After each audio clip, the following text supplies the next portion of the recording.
ನಮಸ್ತೆ friends, ಗುರುಮು cooking ಚಾನಲ್ಗೆ ಸ್ವಾಗತ. ಬನ್ನಿ ಇವತ್ತು ಎಗ್ ರೆಸಿಪಿ ಮಾಡೋಣ. Egg masala recipe. ಈ ರೆಸಿಪಿ ಅಂತೂ ಇನ್ಸ್ಟಾಗ್ರಾಮ್ ಯೂಟ್ಯೂಬಲ್ಲಿ ತುಂಬಾ ವೈರಲ್ ಆಗಿದೆ.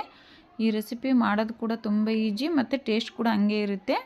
ಬನ್ನಿ ಇವಾಗ ಸ್ಟಾರ್ಟ್ ಮಾಡೋಣ. ನಾವಿಲ್ಲಿ ಮೊದಲನೇದಾಗಿ 6 ಮೊಟ್ಟೆ ತೊಗೊಂಡ್ಬಿಟ್ಟು ಬೇಯಿಸಿ ಇಟ್ಕೊಂಡಿದ್ದೀವಿ ಎಗ್ ಮಸಾಲಾ ರೆಸಿಪಿ ಮಾಡೋದಕ್ಕೆ. ನೋಡಿಲಿ ಬೆಳ್ಳುಳ್ಳಿ ಒಂದು 4ರಿಂದ 5, 1 ಇಂಚ್ ಶುಂಠಿ, ಒಂದು ಸ್ವಲ್ಪ ಕರಿಬೇವು ಸೊಪ್ಪು ತೊಗೊಂಡಿದ್ದೀವಿ. ಇದಿಷ್ಟು ಒಂದು ಮಿಕ್ಸಿ ಜಾರಿಗೆ ಸೇರಿಸ್ಕೋಬೇಕಾಗುತ್ತೆ. ನೋಡಿ ಈ ರೀತಿ ನಾವು 1 ಇಂಚಷ್ಟು ಶುಂಠಿನ ಇದ್ದರೆ ಅದು ಕೂಡ ಹಾಕ್ಕೊಂಬಿಟ್ಟು ಈ ರೀತಿ ನಾವು ನೈಸಾಗಿ ಸ್ವಲ್ಪ ಗ್ರೈಂಡ್ ಮಾಡ್ಕೋಬೇಕು. ಮಾಡ್ಕೊಂಡ ನಂತರ ನಾವಿಲ್ಲಿ ಒಂದು ಬೌಲ್ಗೆ ಆ ಮಸಾಲಾನ ಹಾಕ್ಕೋಬೇಕು. ನೋಡಿ ಈ ರೀತಿ ನಾವು ರುಬ್ಕೊಂಡಿರೋಂಥ ಅಷ್ಟು ಮಸಾಲಾನ ಒಂದು ಬೌಲಿಗೆ ಹಾಕ್ಕೊಂಡಿದ್ದೀವಿ. ಇವಾಗ ನಾವು ಖಾರದ ಪುಡಿ 1 ಸ್ಪೂನ್ ಹಾಕ್ಕೊತಾ ಇದ್ದೀವಿ.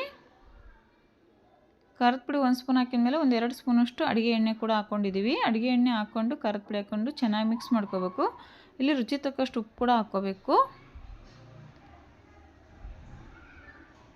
ನೋಡಿ ಚೆನ್ನಾಗಿ ಎಲ್ಲ ಕಡೆಗೆ ಮಿಕ್ಸ್ ಆಗಿದೆ.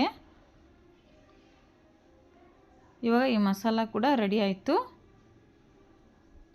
ನೋಡಿ ನಾವು ಒಂದು ಚಿಟಿಕೆ ಉಪ್ಪು ಕೂಡ ಹಾಕ್ಕೊಂಡಿದ್ದೀವಿ. ಉಪ್ಪು ನೋಡ್ಕೊಂಬಿಟ್ಟು ಹಾಕ್ಕೊಳ್ಳಿ ರುಚಿ ತಕ್ಕಷ್ಟು.